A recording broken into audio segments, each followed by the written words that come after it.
Welcome to the Stop Over Drinking and Start Living podcast, where high-achieving, goal-oriented rebel women come to learn how to live a vibrant and fulfilling life without requiring alcohol to get through it. No labels, no judgments, no saying you'll never drink again. Just real proven methods to help you stop rebelling against yourself with alcohol so you can drink less and do more. I'm your host, Angela Mascenik. Let's dig in.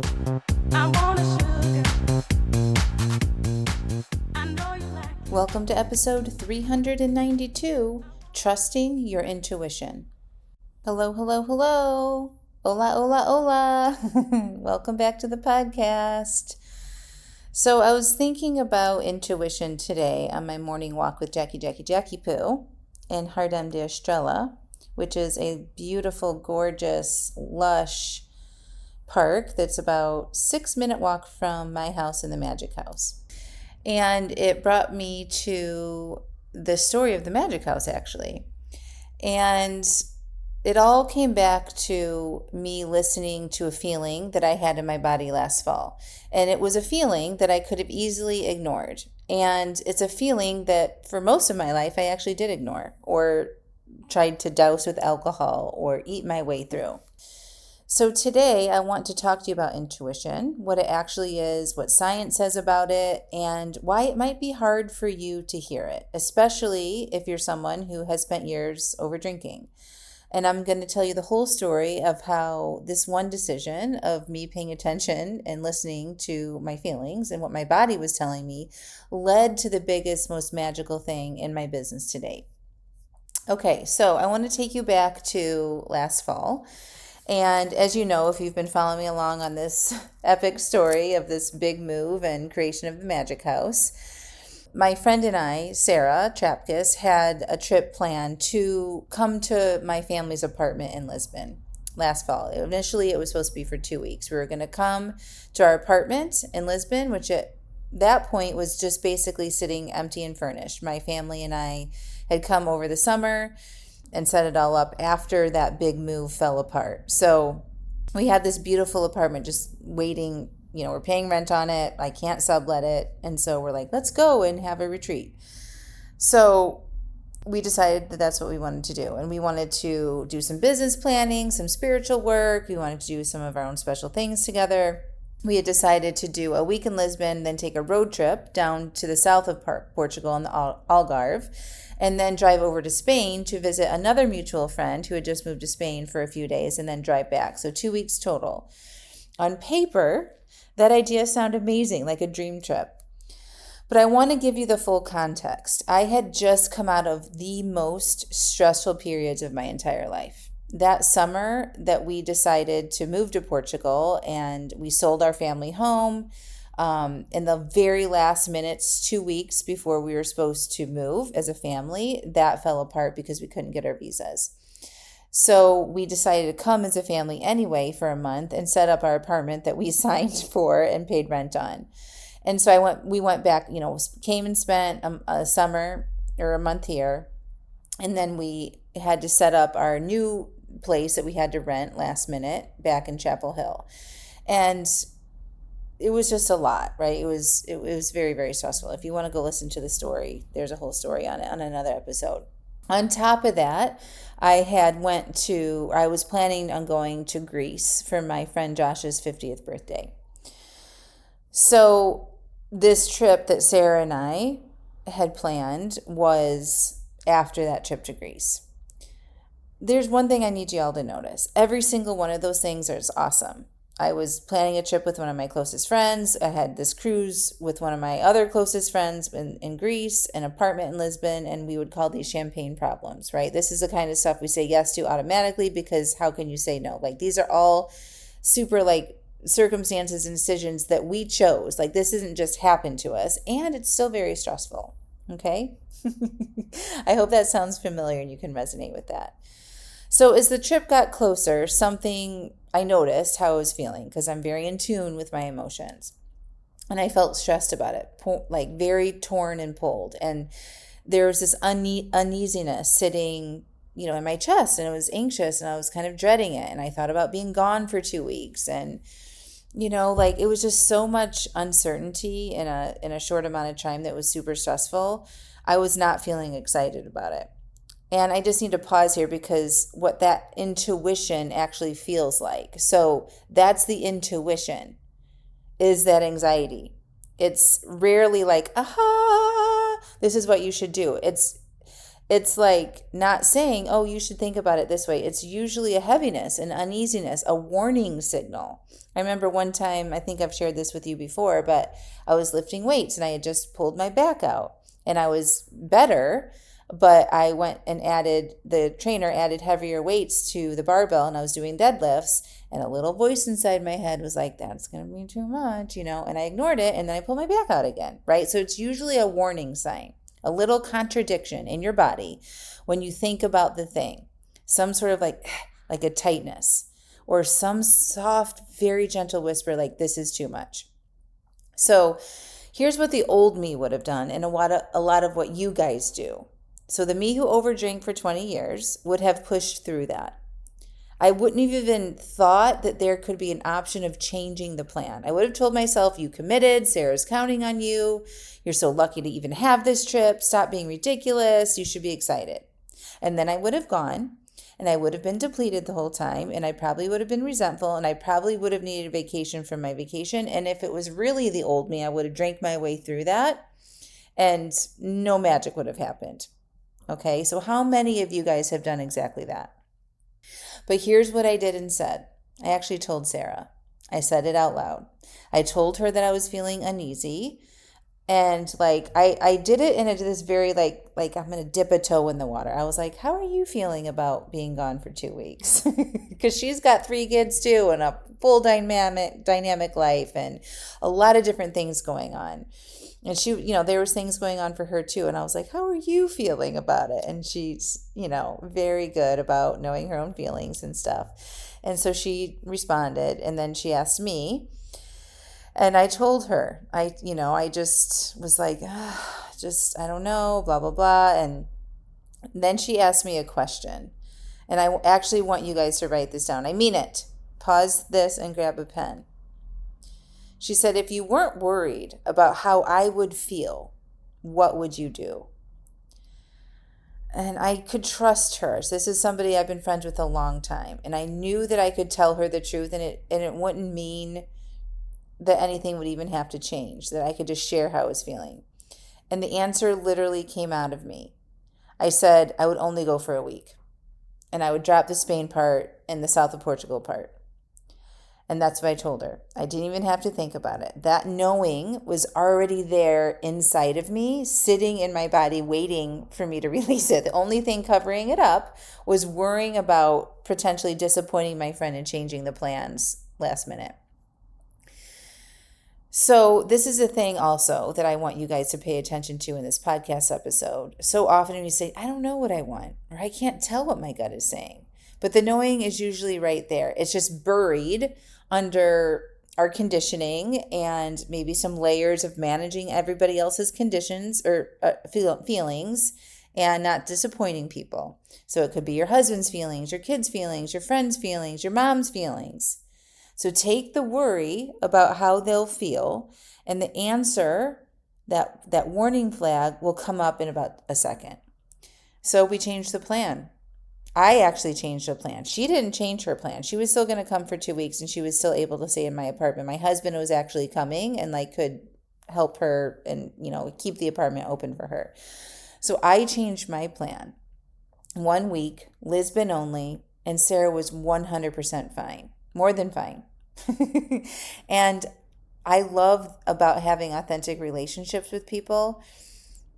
They can handle your truth and they can adjust. And she wanted to support me as well. So now I want to talk a little bit about the science behind this, because it's not just this woo thing of your intuition. Like, we were actually born with this intuitive sense in our animal selves, okay? And the science on this is real and fascinating. So gut feelings are literal. Your gut has around 100 million neurons, and it's constantly sending signals up to your brain through your vagus nerve. And the vast majority of that information that's being sent from the nerve runs from your body up to your brain. Your body is talking to your brain all day long, way more than your brain talks back.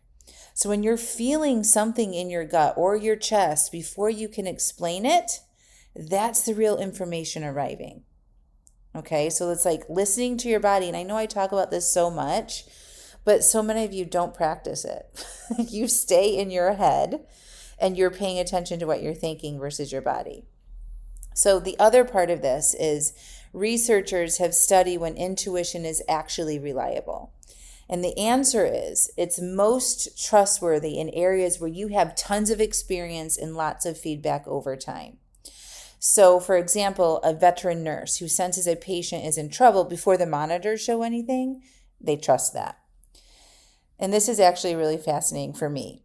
Nobody on the planet has more experience being you than you. That's why I help you become the expert in your own life. You have decades of data on what depletes you and what fills you up and other things that aren't good or are good for you. You're the world's leading expert on yourself. So your intuition about what you need, that's exactly the kind of research, that's the kind of knowing that the research says trust. Okay? Here's another thing, and this is a part that matters so much for each of us. For 20 years, for me, wine and alcohol was my tool for muting those signals. And it makes me sad to think about that. That uneasy feeling in my chest, that anxiety, that overwhelm, pour a glass of wine. Something's off. I'm having my anxiety. I'm overwhelmed. Pour a glass of wine. And for you, that could be it too. Drinking is how we drown out our body's information, those red warning signs, so we can keep pushing through, keep performing, keep being fine, keeping the status quo. And I know that you're kind of like having some aha moments with that right now. Right? Because most of us are drinking so we don't have to feel uncomfortable. And those uncomfortable feelings are actually valuable information that we need to be paying attention to. So when you stop over drinking, you're doing more than removing alcohol. You're turning up the volume on this communication system that you silenced for decades. Okay? This intuition that you have, your own emotional intelligence that we have, that we're born with. I know at first it's uncomfortable because your body has a lot to say. But this is where the juiciness is. This is where your gold nugget could be. This is why I'm always telling you to get out of your head and into your body, because that's where the best information lies. That's where your truth is. So what happened on the trip? Getting back to it. So Sarah and I had the most incredible week. I think about that week.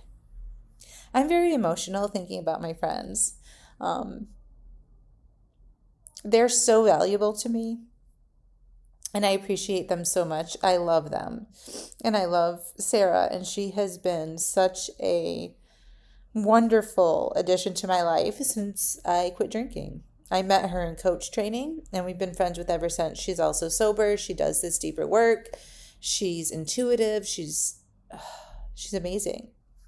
And because I just moved, I'm sorry, thinking about my friends. And I'll probably see Sarah just as much as I did before, but for some reason, like knowing it's not just a 5-hour plane ride away, it's like a 12-hour plane ride away. It's a happy cry, but it also makes me sad that they're not as close. Anyway.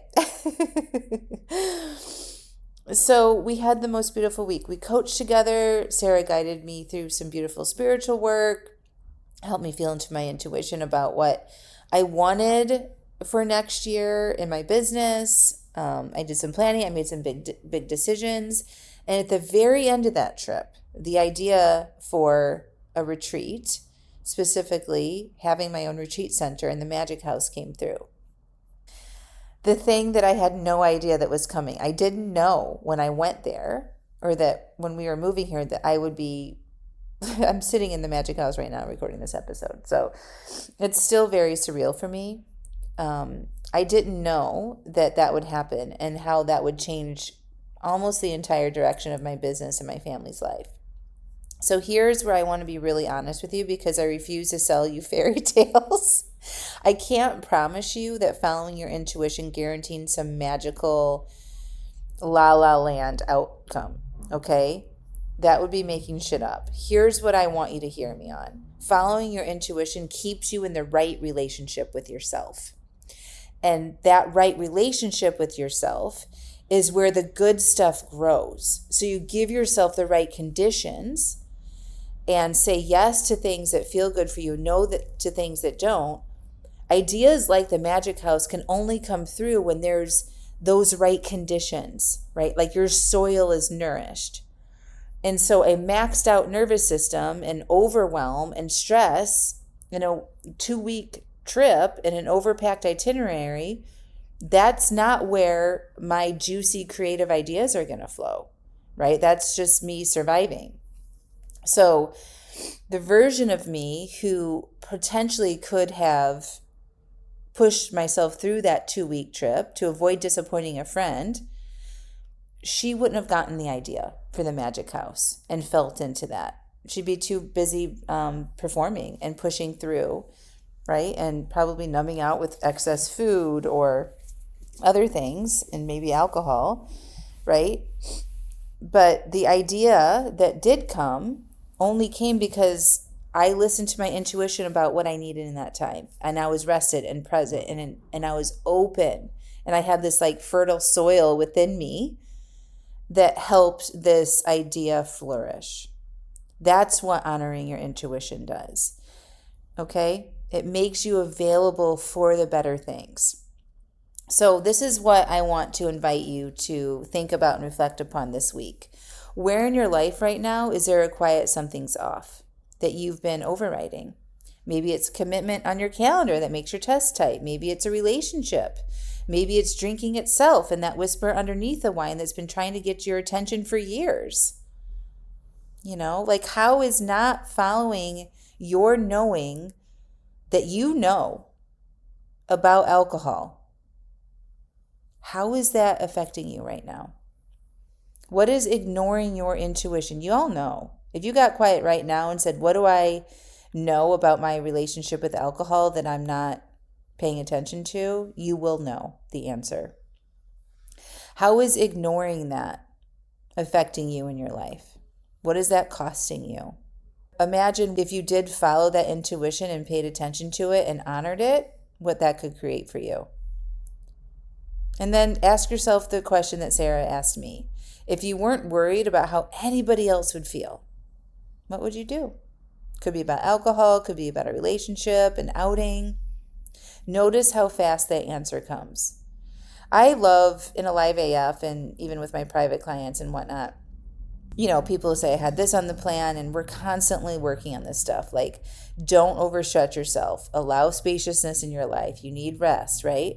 And so people will be like, I canceled this, or I was not feeling right about this, and I overbooked myself, and then they end up following their drink plan, getting a good night's rest, and they have no regrets, right? So when you don't do that, when you don't follow your intuition and you go against what is good for you, what happens? What doesn't happen when you follow that intuition and make adjustments? Okay? You don't have to blow up your life. So just start practicing on the little decisions. Skip the dinner that you're dreading. Leave the party early. Say the true thing out loud to someone who loves you. Every time you honor one of those little signals, you're rebuilding trust with yourself, and that trust is what lets you handle the big ones. I know myself very well. I have not been numbing myself for 8 years. I'm constantly paying attention to my feelings. I'm aware of how I feel. I'm processing. And so for me, making an adjustment on this trip, yes, it was uncomfortable for a little bit, but saying how I feel about things and honoring what's good for me is a practice that I've been doing for a while. And I'm so glad that I know what that looks like and who's safe in my relationships to share that with without worrying about people being mad at me and all of that stuff, right? So practice, take smaller steps. Your intuition knows you're the expert in your own life, and I believe in you. Okay? All right, my friends. Excited for you to try this out, and I'd love to hear from you on how it goes. Have a beautiful week.